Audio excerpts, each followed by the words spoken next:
is your never again alcohol? You know, I mean, I feel like most people have one. This one is so easy. It's peach schnapps.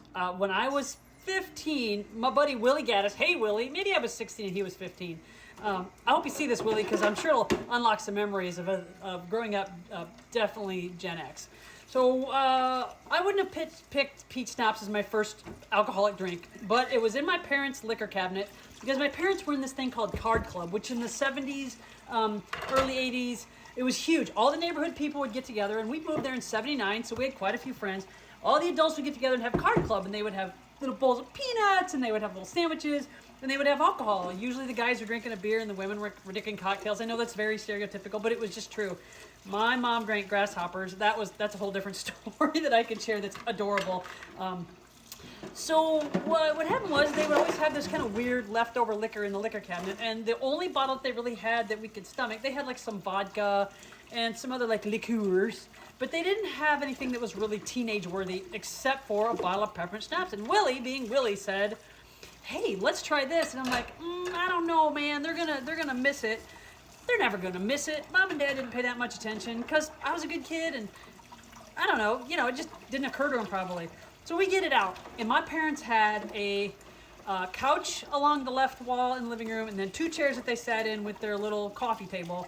And we sat on that couch and we opened that peppermint schnapps. And I remember we took little glasses, little highball glasses, and they had Roman soldiers in blue.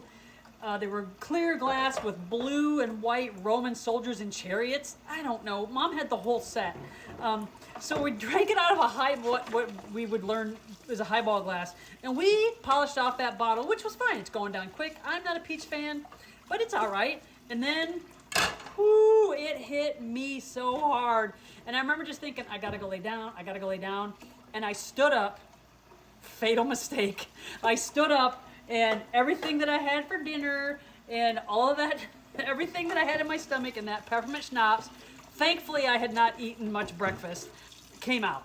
And it came out on my mom's carpet. And that carpet was, if I recall, a light mauve, a very thick light mauve. We had a white couch, thankfully. I didn't hit the couch because we weren't even supposed to be on that couch. They didn't put plastic on it. They just put that, like Norman Doris said, and we didn't sit on it, except for when company was over. So I stood up. It all came out. Willie kicks into gear because he knows his stuff. He's like, "Hey, we got to cover that up. Like your mom and dad are going to be home any minute." And I'm like, "Yeah, I just want to go lay down. Like I don't feel good." It was fun for like 10 minutes. I remember laughing and having a good old time until it caught up to me. So we hatched up this plan, and it was kind of like towards the side of the couch. So we scrubbed it as best we could, and then we slid this little side kind of coffee table thing that sat to the side of the couch and kind of scooted it forward about, I don't know, 10 or 15 inches and put it over it. And when, I don't know, a year or two later, we were cleaning really good, having company over, and my mom usually would just kind of vacuum around it because it had a solid base. Nothing could get under it. She had me move it, and we look, and there's a stain, and she goes, "Huh, I wonder what happened here. I better ask your dad." And I was like, "Oh, I think I remember somebody spilled something there like last Christmas or something." And she's like, "Who?" And I was like, "Oh, no, I don't remember that."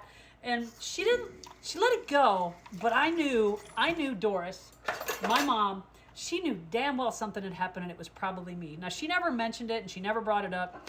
But to this day, I knew I skated off lucky. I knew Willie probably saved my butt because he was smart enough to kind of scooch that piece of furniture over. I cannot even smell peach. Not peach schnapps, not peach liquor, not peach the fruit, not peach candy, not peach cobbler. No, it is a hard no for me. So that's my story about why peach is my no drink. And I've drank a lot of junk in my life, but that first one was my last little bout with that stuff.